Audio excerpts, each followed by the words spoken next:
नमस्कार मंडळी, कशा आहात? मी मस्त मजेत आहात ना? तर केक टाउन या चॅनलवर तुमचं स्वागत आहे. मी प्रियांका मोरे. मी कोरे.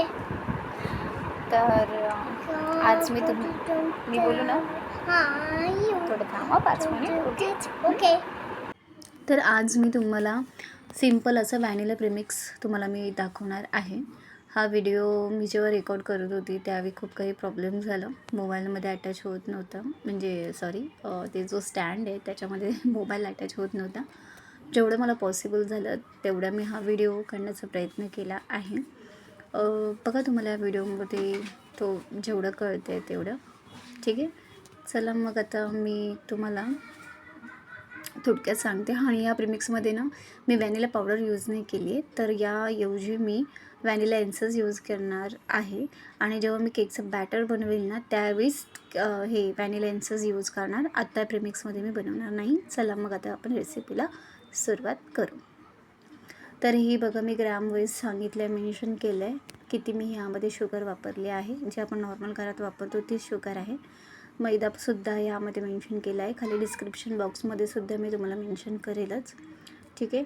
आणि हे जे दिसे तुम्हाला 1/2 कप आणि 1/4 कप, तर ते असं टोटल 3/4 कप मी इथे ही यूज केलं आहे. त्यानंतर ह्याच्यामध्ये म्हणजे हे जे बाउल आहे त्याच्यामध्येच मी सगळं बेकिंग पावडर, बेकिंग सोडा आणि मिल्क पावडर, ठीक आहे, कॉर्नफ्लॉवर, स्टार्च आणि GMC पावडर, ते हे सगळं मी एकत्रच अटॅच केलं यामध्ये टाकलं आहे. आणि त्यानंतर मी मिक्सरला चांगलं ग्राइंड केलं आहे. आणि मिक्सरला ग्राइंड करून त्यानंतर मग मी हे असं चाळून घेतलं आहे. हे मी 2दा चाळून घेतलं आहे व्यवस्थित. आणि बघा म्हणजे थोडं पण काही त्यामध्ये काही अडकता कामा नये, म्हणजे असं कडक वगैरे होता कामा नये. आणि नंतर ही अशी प्लॅस्टिकची पिशवी आहे जी डीमार्टमधून मी काहीतरी सामान घेतलं होतं तेव्हा मला मिळाली. तर मी तीच कॅरी बॅग मी तीच ठेवते प्लॅस्टिकची. आणि त्यामध्येच मी प्रीमिक्स व्यवस्थित असं हे करून ठेवते. तर मी आता तुम्हाला प्रीमिक्सचं वजनसुद्धा करून दाखवते. ही बघा किती प्रीमिक्सचं वजन भरलं आहे. ते बाकीचं 1000 नाही भरलं, कारण ह्यामध्ये मी व्हॅनिला पावडर यूज नाही केलं म्हणून.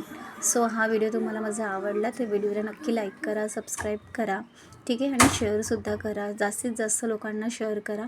कारण माझ्याकडे जे काही रेसिपीज आहेत त्या सगळ्या रेसिपी मी तुम्हाला दाखवण्याचा प्रयत्न करेलच. बॅकग्राऊंड थोडंफार आवाज येत असेल कारण माझा मुलगा खूप मस्ती करत आहे, तर तो प्लीज तुम्ही इग्नोर करा आवाज. आणि मी सुद्धा कुठे असं प्रोफेशनली क्लासेस वगैरे जॉईन केले नाही आहेत. मी यूट्यूबचेच व्हिडिओ बघूनच मी शिकले आहे केक बनवायला. तर माझं कुठे काही मिस्टेक होत असेल काही रेसिपीमध्ये, असं तुम्हाला कोणत्या होम बेकर्सला वाटत असेल, जर माझा कोणी व्हिडिओ होम बेकर्स बघत असेल तर डेफिनेटली तुम्ही मला कमेंट्स करून सांगा, मी माझं करेक्शन करेल. लवकरात लवकर करायचा मी प्रयत्न करेन आणि परत ती मिस्टेक मी करणार नाही. तर थँक्यू.